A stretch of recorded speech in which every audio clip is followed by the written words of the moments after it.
A statute of limitations is a time period that the IRS has to do something.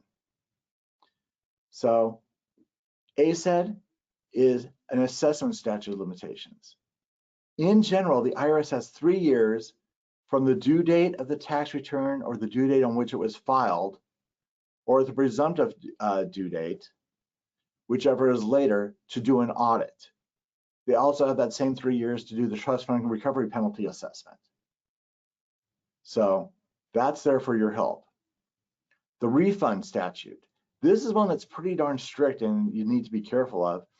You know, in general, you have 3 years to claim your tax refund, or 2 years from the date that it was paid, unless you can find some weird exception to this. There's not a lot of people that have got exceptions to it, but if you were in a coma or something, you know, you have some room to fight there. And then, as I mentioned, the 10-year CSED collection statute. You know, that means that the IRS can attempt to collect the unpaid taxes for up to 10 years from the date they were assessed, subject to some important exceptions, you know, of course.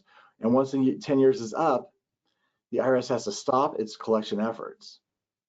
Every year, the statute of limitations expires for thousands of taxpayers who owe the IRS money. And that's out there everywhere. In fact, let's just take a look at one example here where somebody's, you know, fallen off the radar quickly. If I look at Henry here, who owes $111,000, you can see right here, this one right here, he has an SFR. It just fell off the notices, or fell off last month, or this month. And he has the rest falling off this August. So he owes $1 million, but it's falling off slowly but surely.